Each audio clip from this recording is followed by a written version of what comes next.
Rodney Berman, CEO of Golden Gloves, on the first episode of Seconds Out. Thank you for having me. It's a privilege. No, you're welcome. Rodney, you fell into boxing in a roundabout way back in the 70s. Tell us how that happened. Sure, it wasn't a roundabout way. I fell in, I thought I'd be there for a month. I'm talking now probably 47 years ago, 1977. I was truly a struggling attorney, and luckily my best client was a guy, Brian Joseph. I'll give him credit and I always thank him for bringing me into boxing.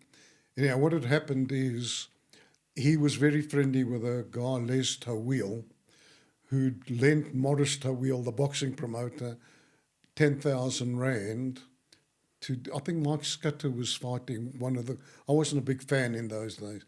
Anyhow, what happened is when Morris gave him the payment back, the cheque bounced. So somebody had to sue Morris Tawil, and everybody was reluctant because the Tawils they were perceived, real rough guy. Anyhow, those days, to be honest with you, if a guy would have put a bullet through my head, they would have saved me a lot of problems financially. So I took it on and I sued Morris Tawil, and he finished up becoming like a mentor of mine. In fact, he was a very important mentor. He wasn't educated.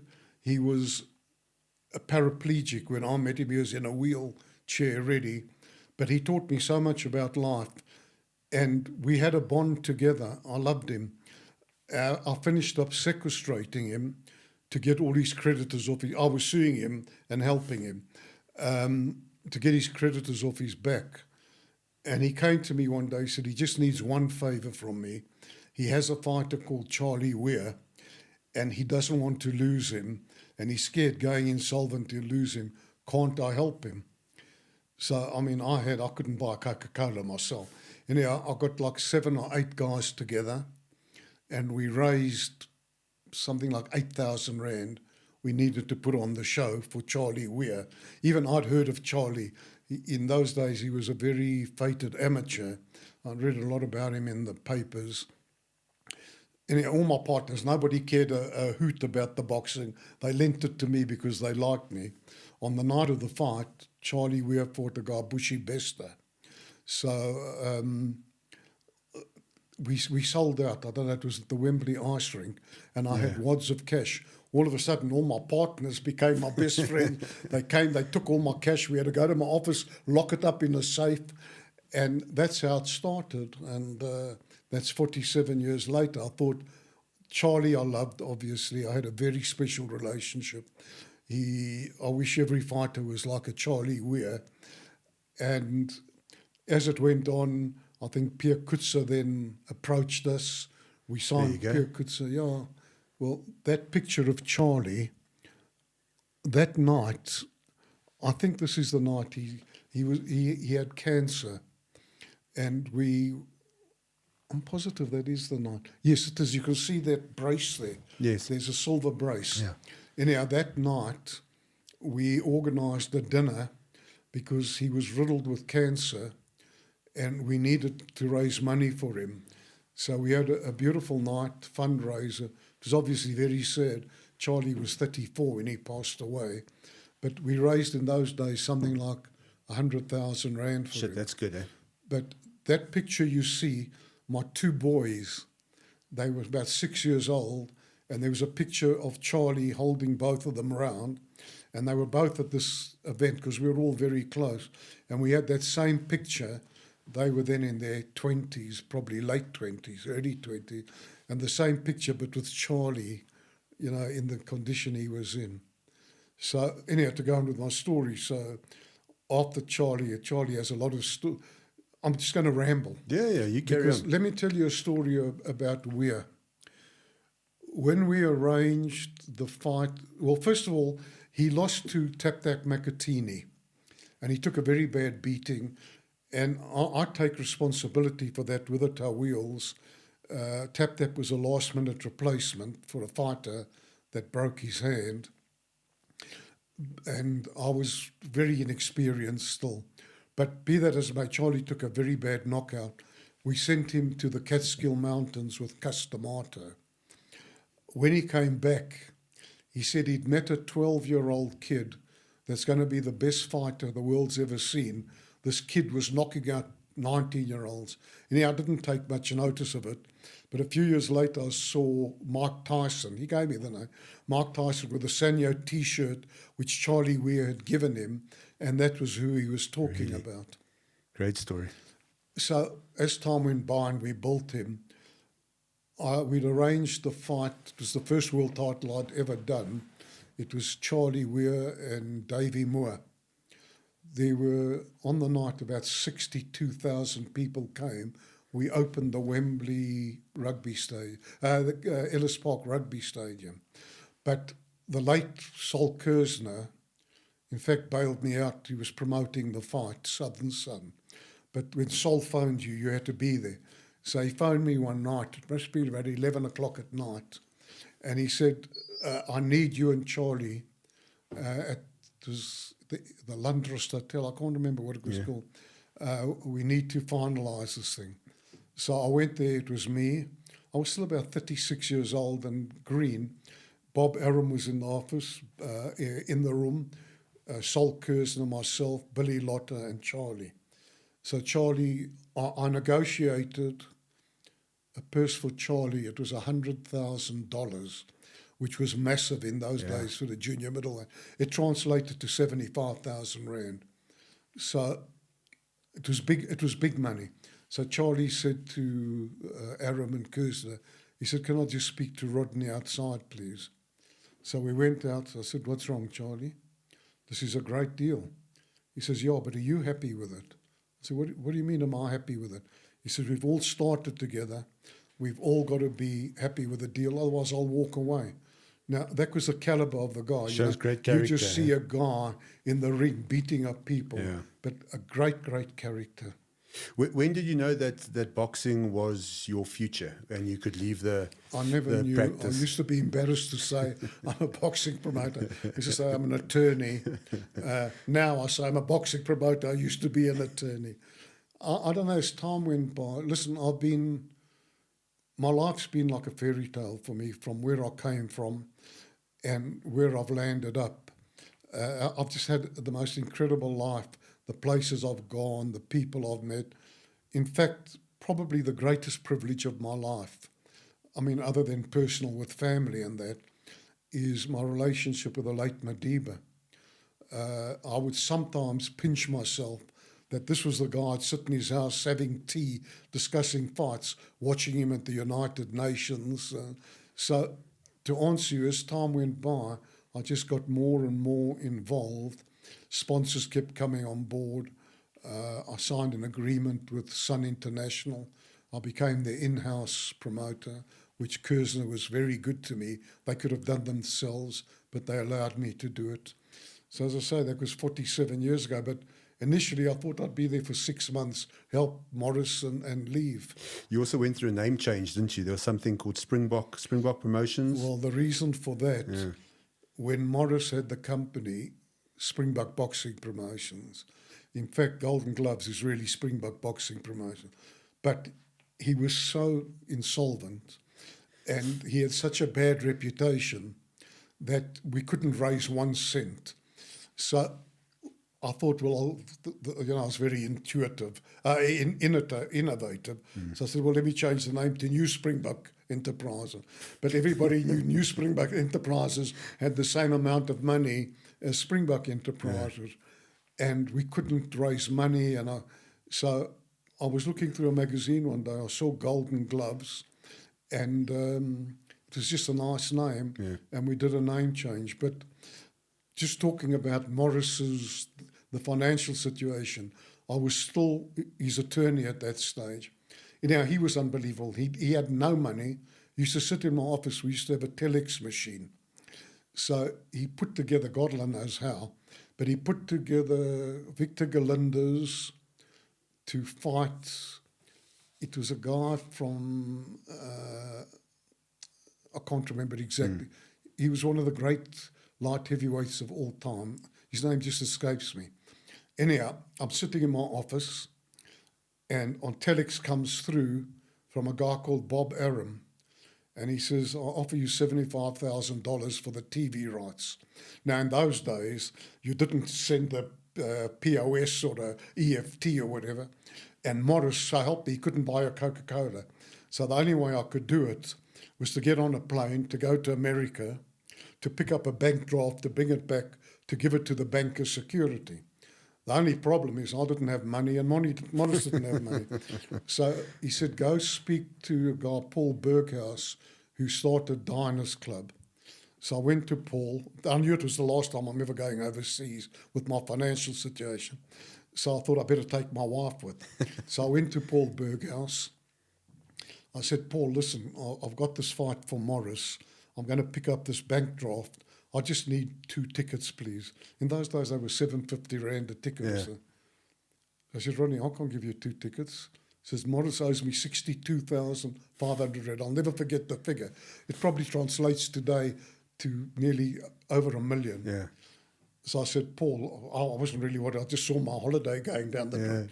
I said, Paul, let me explain to you. If you don't send me on this trip, you can write off 62,500.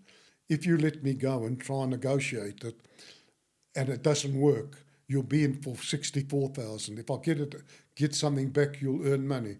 Anyhow, I got the 2 tickets, and we arrived in America now to pick up the bank draft. I'm just trying to recall the guy's name. Anyhow, while we're sitting there, he had to go for an eye test, not Galinda's, the opponent. Yeah. So he refused to go to an eye test. It later transpired he had cataracts. He'd fought Pierre Ferry. Anyhow, so I'm sitting in Bob Adams' office, and there's a guy there did spaghetti westerns or something. So I said, Bob, I've got this problem. He fell through. What are we going to do? He says, let's phone. This guy says, let me phone my friend Tito Lecturi in Argentina. Anyhow, he phones him. They blabber, blabber, blabber, blabber. He says, Tito says, phone him back tomorrow. He thinks he's got an opponent for you. So the next day we phone him. He says, fine, he's got the opponent. So I say, okay, Bob, brilliant. Can I have the... So I phone up Morris. I say, Morris, what do you say you won't take $75,000? You're insisting on 150. He says, hey, I'm sitting on the 10th floor of the building in your office. Don't high make with me. I'm going to wheel myself off the building. I said, Morris, you certain that you won't accept 75? That's your final figure, 150. He says, hey, I'm begging you, please. He had a sister who was a nun. Her name was Sister Mary. He says, Sister Mary will do the rights for you. I'm wheeling myself. Anyhow, so I say to Bob, they agreed to give me the 150. I knew they would. Yeah. So he gives me a bank draft at 125. So I said, Bob, why 125? It was 150. He says, yes, but his name was Rodolfo Sabatini.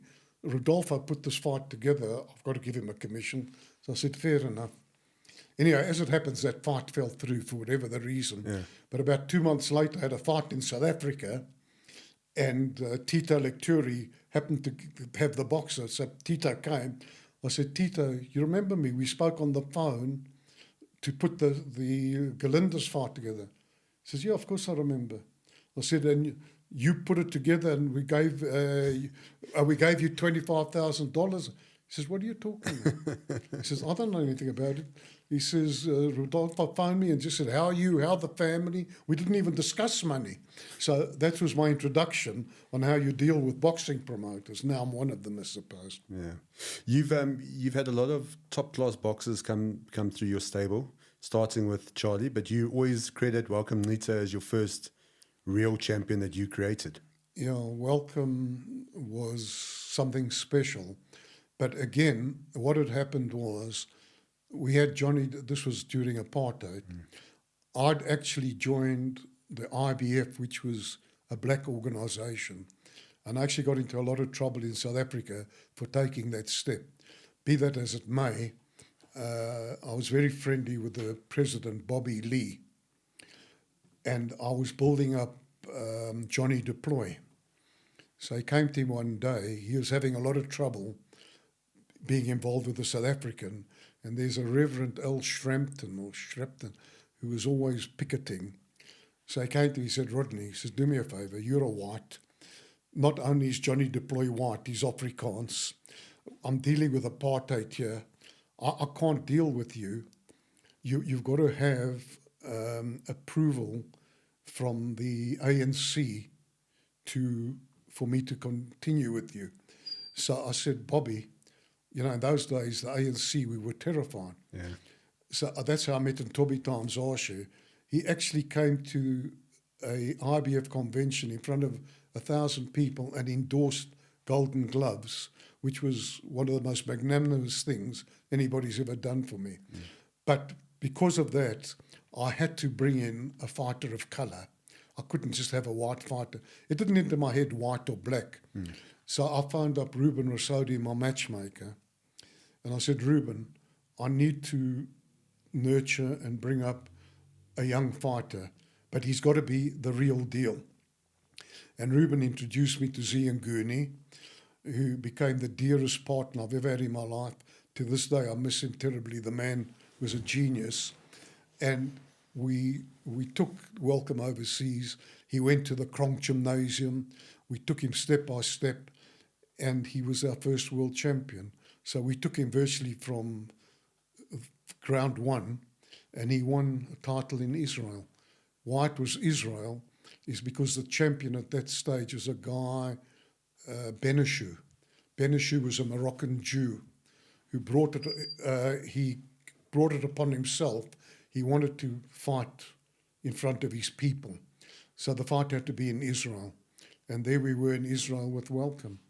How difficult was it for you to get fighters to sign with you being new to the game, being young in the game? Interestingly enough, at the beginning it was impossible. But I had Charlie. Charlie was magic. When I started, there was Kali Knutzer and there was Heri Kutsia. But we were promoting Charlie and we were selling out. He was drawing crowds 7,000 to 10,000 people. So Charlie helped me a lot, having Charlie Weir. And then Pierre Kutzer came along from that. And I mean, Pierre was a big name himself. Yeah. So I was very fortunate. I've been very lucky.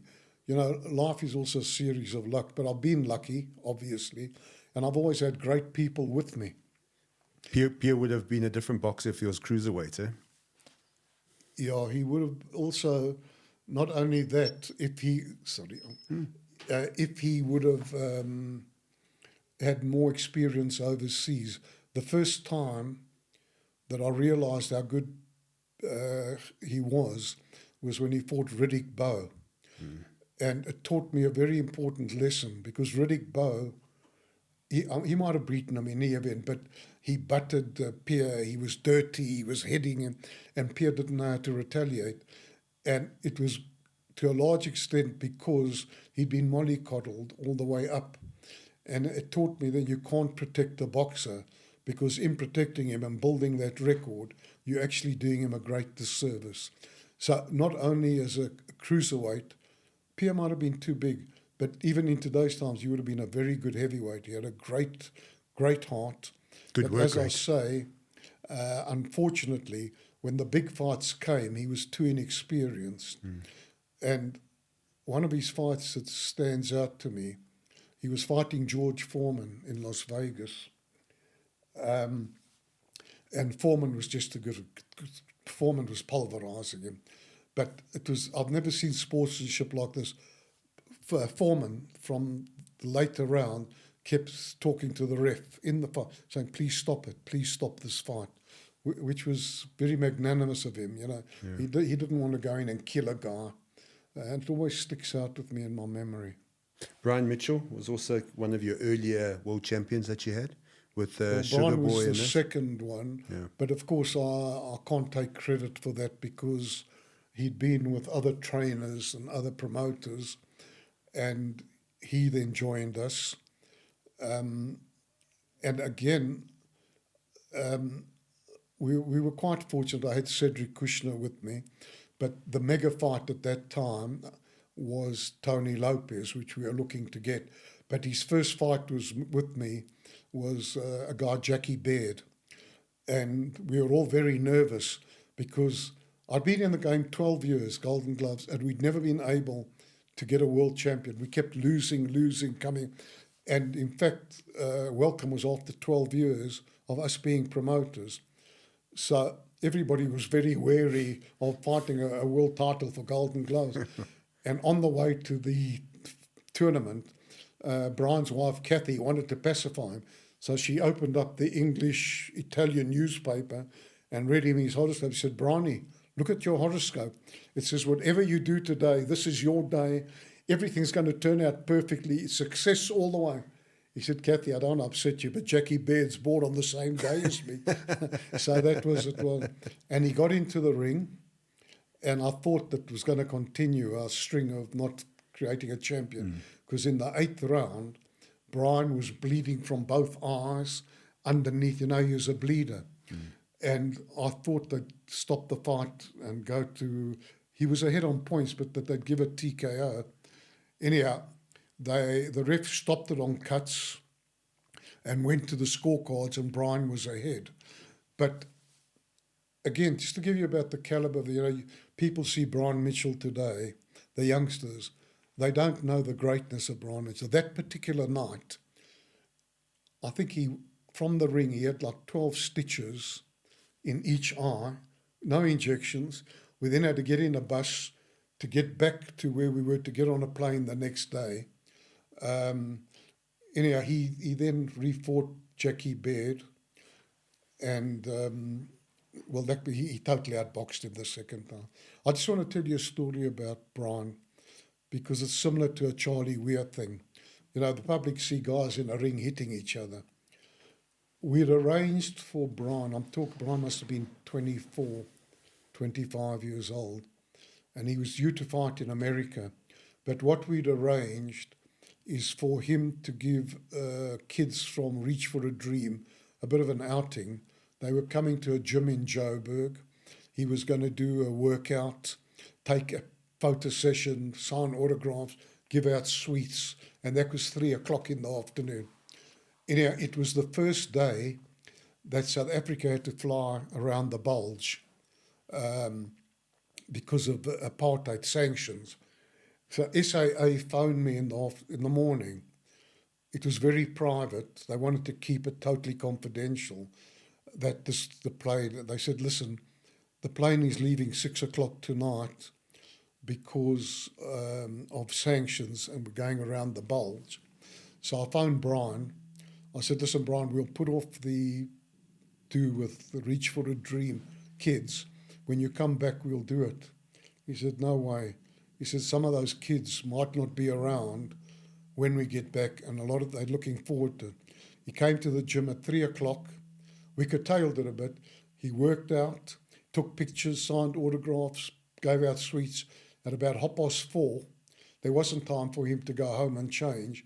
Got in a car. We went to the airport. He got on a plane and left. So that's a side of fighters you don't see. Brian's very much been part of Golden Gloves with you since then, eh?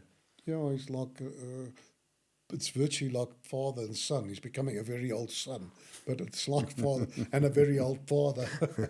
Yeah, he's been a real role model. That's what I say. If the youngsters of today would take a leaf out of his book, what a true professional is about, you look at Brian Mitchell.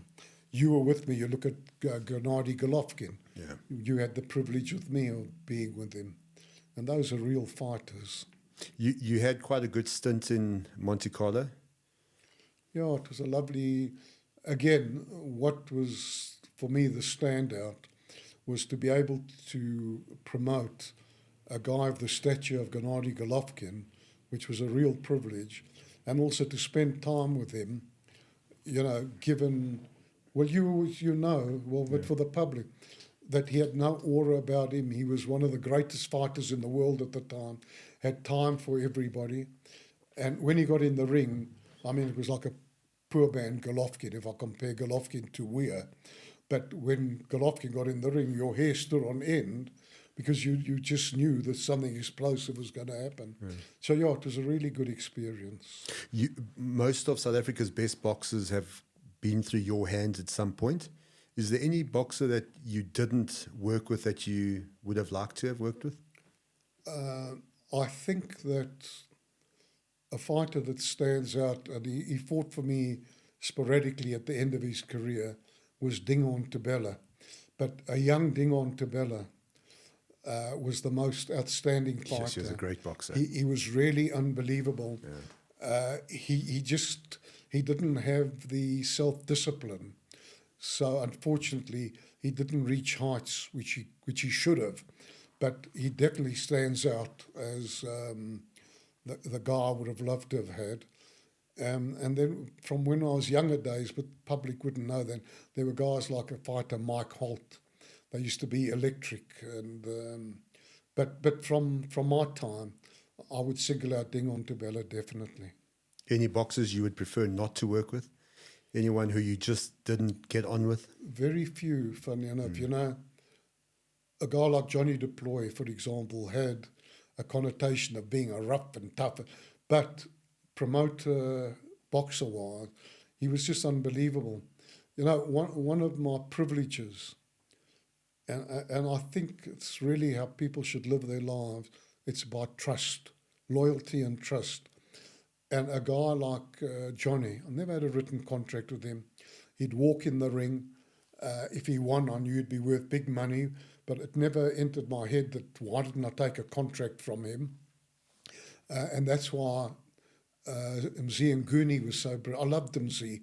He was more my brother than, you know, he produced the champions, I promoted them. But I'm trying to get him inducted in the Boxing Hall of Fame posthumously, because I don't want to go into it for this program, but his achievements are magnanimous. I just want to tell you about trust in boxing. We had Philip Holliday, who's probably the greatest overachiever I ever had. Anyhow, I was running short. We managed to have a fight. He was fighting a world title. Cedric Kushner actually waggled for me. It was a vacant title. The other challenger looked like Hercules. He had a body like Arnold Schwarzenegger. And his record was 21 wins, 20 KOs. So I knew that Philip wasn't going to win the fight, so I didn't really worry. And Harold Fulbrecht's a really good friend. You know, he's like family. So on the afternoon of the fight, Philip Holliday, it's at like 3 o'clock in the afternoon, she comes to find me at Sun City. He says, Rodney, you know, we're going to win the fight. She was a blow Rocky. I didn't know what a blow Rocky was, but very early. She says they just had a service and she got the message that Philip was definitely going to win the fight. Anyhow, I'm very superstitious. 3 o'clock in the afternoon, and I'm thinking, Philip wins the fight. I haven't even got a contract. I mean, Harold's one thing, but I don't know if Philip all that well. So I called Harold. I said, Harold, how can we go into a fight without a contract? He says, Roddy, what are you talking about? I said, I want Philip to sign a contract. He says, have you lost your mind? So in pen, I wrote out the contract. I said, go get him to sign it. Anyhow, Philip walked into the ring with this Hercules. In the 11th round, Philip was a non-puncher. In the 11th round, Hercules couldn't come out for the thing. They threw in the towel. And Philip, he was also the greatest overachiever I've ever had. Yes, great story. Talking about trainers, you seem to have relationships with trainers. Is that something that you strive to do? With trainers. So as a promoter, I mean, you worked with Harold for many years, for a long time. You worked with Colin. You now seem to be working with Peter Smith with his stable. Yeah. Is that something you consciously do as a promoter? No, but you naturally, you know, it's a relationship. You create a relationship with people. Like now, Brian Mitchell's got the gym with Vusi Matolo. Well, I haven't got a close relationship, but obviously we're nurturing him, trying to bring in more fighters, etc. But the only trainer that I've really had the special relationship is Mzee and Goonie. I just have the greatest respect for what he's done. But yeah, you do form a relationship. And they're all good trainers. Yeah. Boxing's very much a family-orientated sport, which you wouldn't think from the outside. But you got like Nick Durant and Damien, you got Kusi Smith, Peter Smith. What was your relationship like with Nick? It was very, you know, Nick was actually had a heart of gold, but he liked to be a quasi-hoodlum. So we had our ups and downs. And unfortunately, and maybe it's my fault too, I was a bit harsh Because one thing I can tell you about the late Nick Duran, the one thing he wasn't was a racist. And they had this thing blown up about him, which was, it was revolting. Somebody had taped him, but there were reasons for his outburst. So we sort of fell out a bit then, but we'd had great success together. And later on, we had, it was a silly thing. One of his fighters, I couldn't give him a fight. And Nick went to another promoter, which maybe with the benefit of hindsight he was entitled to do. So we had it a bit strained, but I mean, even in a strained relationship, we got on. And as a trainer and a motivator, obviously what he did was incredible. His achievements were incredible. Would you rate him the best trainer to come out of South Africa, or do you think there's someone else? I don't know. You know, again, because people don't know him, I would probably rate Zianguni as one of the best, because it's a story in itself. He used to, this was the height of apartheid, he'd be training these fighters in a schoolroom with the sparsest equipment, second-hand gloves, etc. We'd be going to America, fighting guys coming out of state of the art. To give you an example, when Bingu fought McKinney, that victory was more, as good as Bungu was more Nguni. I wouldn't take the fight. It was at a stage where a lot of, as it happens, my black fighters had been losing. And I didn't want to have a connotation of sending fighters as cannon fodder. And Vianney was coming off after Welcome Nita. So Cedric Kushner offered me the fight with McKinney. McKinney was an Olympian gold medalist. He was an unbeaten world champion. So there was no way I would agree to that fight. I didn't want Vianney to get beat. And for weeks, Z and Cedric would nag me. And eventually I sat down with him, Z. I said, Z, just tell me something, because from your mouth, he's the one guy I listened to. I said, Vianney doesn't win the fight, but I don't want him to go in there and disgrace himself. He says, Rodney, I've worked out tactics for this fight. He's not to disgrace himself. He's going to win the fight. Anyway, Vianney came to me, and the week before the fight, he said he'd like to meet Madiba. So Madiba very graciously, and I think Mtobita Mzashe arranged it. We went to Pretoria, see myself and Vianney, and Madiba spoke to Vianney. And I have no doubt that motivation that Thursday morning was a lot of the reason for his win as well. But I'm answering your question in a very roundabout way. But the point is, Vianney walked into the ring against this unbeatable champion. His tactics from the first punch of the fight were Mzi's thing. He carried them out.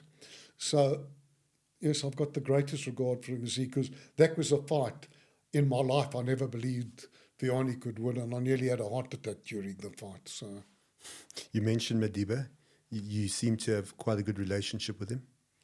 I had the best relationship. It was, I was so privileged, and you know, just to know the other side of him.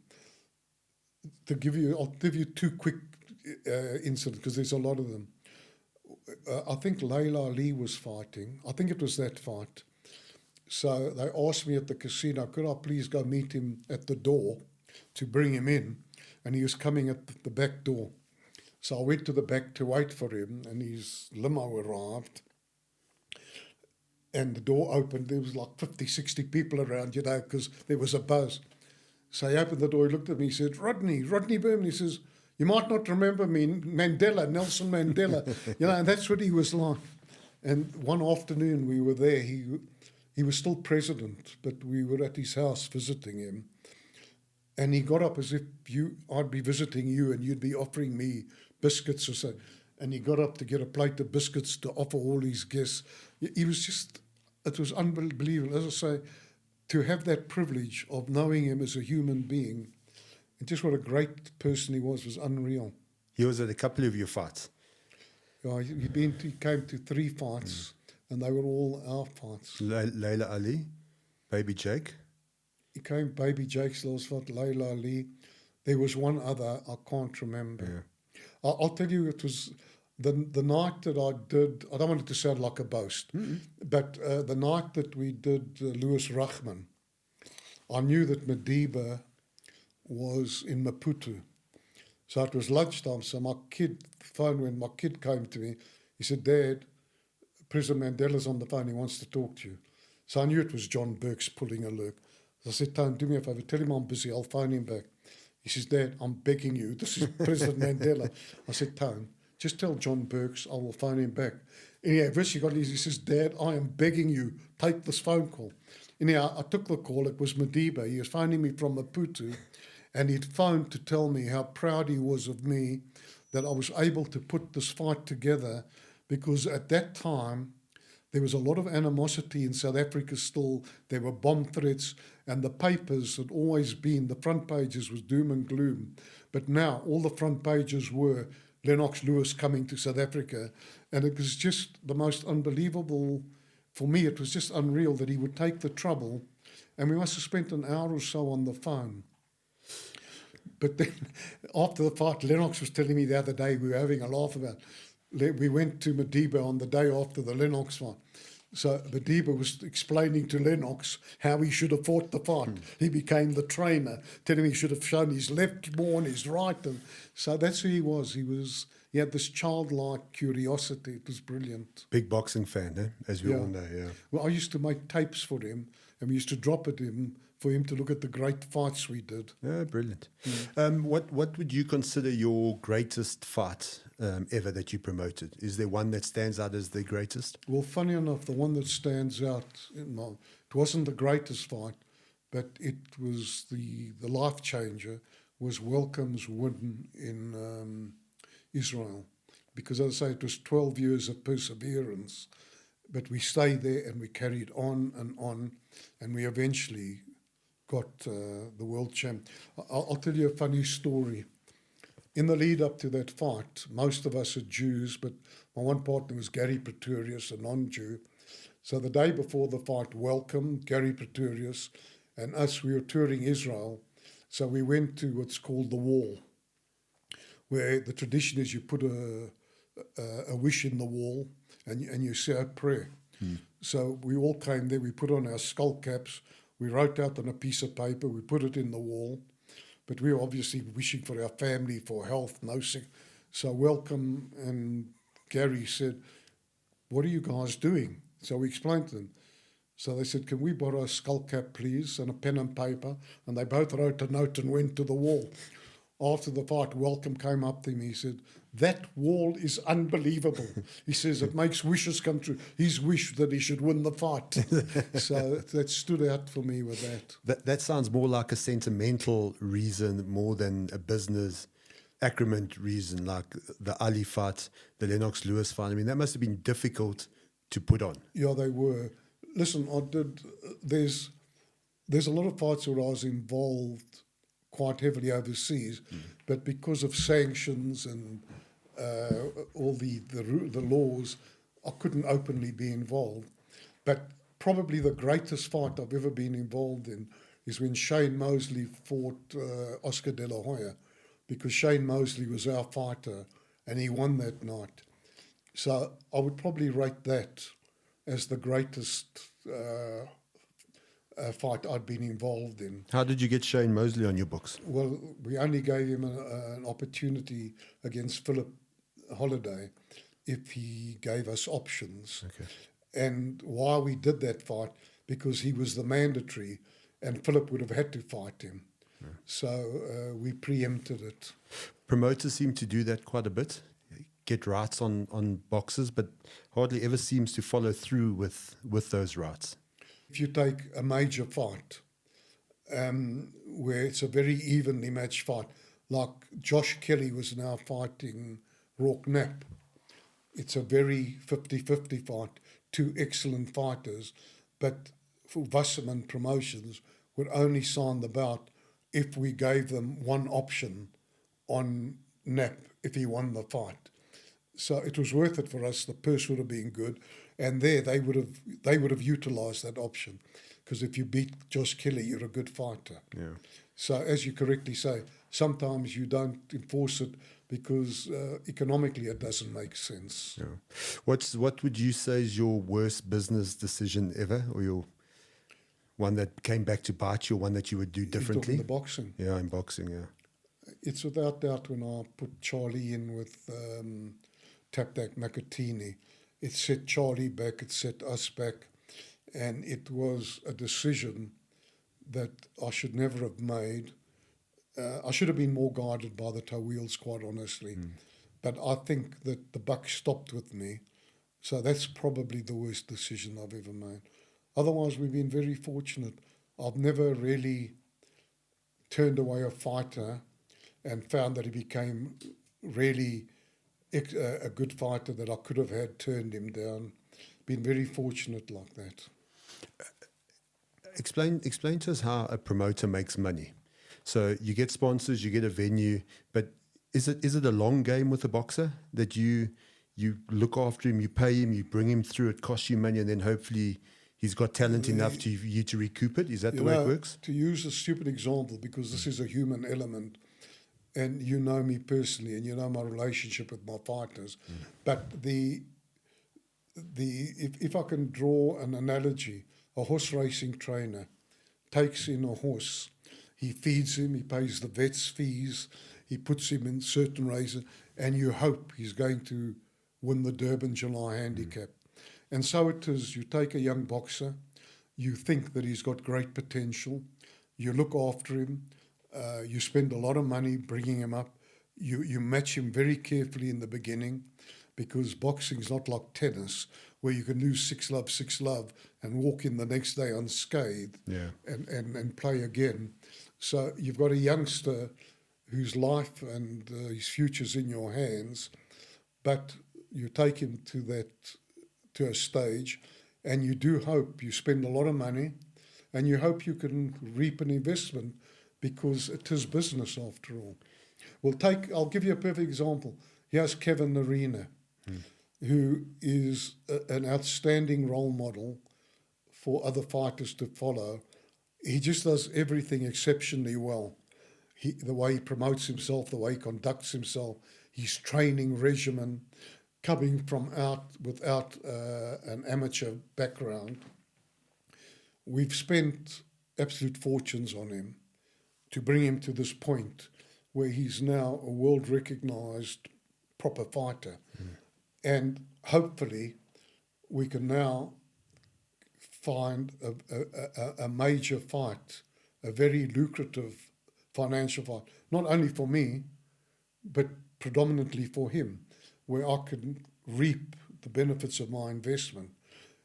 And you know, Sean, I always compare it to a piece of cake. With any boxer, they know I'm always very open with them, the money I'm getting, how it will be divided. So I always compare it to a piece of cake. We're all entitled to a slice, but the boxer gets half that cake minimum because he's the man that walks in the ring. So to answer your question, you take them to a stage and you hope that you can recoup. There must be someone or different boxers who you think would have been world beaters who let you down, or you're disappointed in the way it ended. Is there someone that stands out for you? For me, it's probably our most talented boxer in South Africa, Tommy Oosthuizen. I was just going to say, Tommy Oosthuizen is a tragedy. When I mentioned Dingo and Tubela, it was remiss of me not to mention Tommy Oosthuizen, because Tommy was outstanding. His hand speed, his footwork.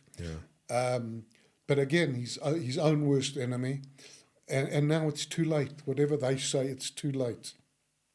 The other one, of course, who undoubtedly to me was the best heavyweight I've seen in South Africa, is Corrie Sanders. You like golf a little bit too much. Yeah, he was a lovely, lovely guy, but he hated boxing. Yeah.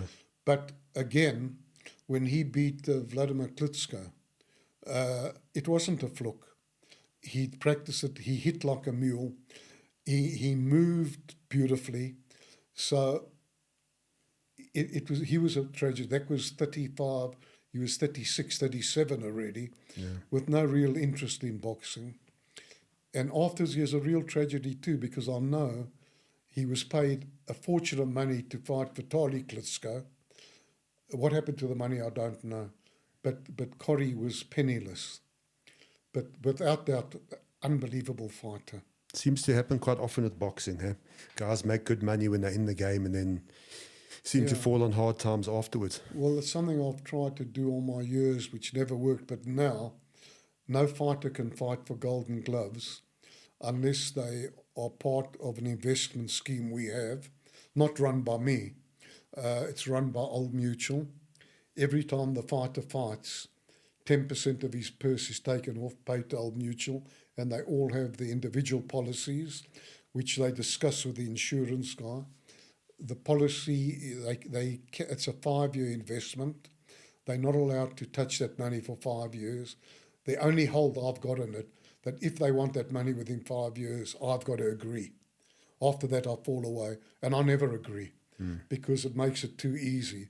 And I'm hoping that I'm teaching these kids that are very young the power of investment, and that when the 5 years is up, if they let that money parlay and carry on, what is a trifling, after 10, 15 years becomes $1 million, 2 million rand. And guys, well, our stable, they're all building up substantial nest eggs, which is very gratifying. And I hope that they're going to look after the money, but that's all you can do. The biggest fights at the moment seem to be these YouTubers, social media guys. What's your thoughts on the likes of Jake Paul and those guys fighting now? Well, in that way, I'm old school. So I don't even watch it take much. Like this guy that fought Tyson Fury. I think to an extent that it demeans boxing, that you can take a guy that's had one professional fight and put him in at number 10 in the rankings, where in my opinion, my opinion is not the gospel, but that was a terrible off night by Tyson Fury. I don't think he prepared at all for the fight. I think a lot of fighters out there are going to beat that guy, Ngannou, is that his name? That will beat him. Francis Ngannou, yeah. When you ask me, I don't take too much interest in that. And even they have white-collar fighting now in South Africa. I think that it's a tragedy waiting to happen eventually. Rodney, we all know you're not a sprint chicken anymore. What? I'm not. My feathers are turning grey. Yeah. What happens with Golden Gloves in the future? I mean, because it seems to me that a promotional business is really a relationship of the promoter. You need continuity. But let me answer you. And again, I really don't want it to sound like ego or anything, but in this industry, unfortunately, take Top Rank. Top Rank has been Bob Arum. Yeah. And Bob Arum is, when he passes on, Top Rank will never be the same. You've got Don King, who, as far as I'm concerned, is the greatest promoter the world's ever produced. He was unbelievable. You can love him or hate him, but he was outstanding. When he passes on, Don King Promotions is going to die. I wish that I had somebody to train for continuity. I've tried a few people in the past, but and nobody's ever fitted the bill. It's something inherently you're born with.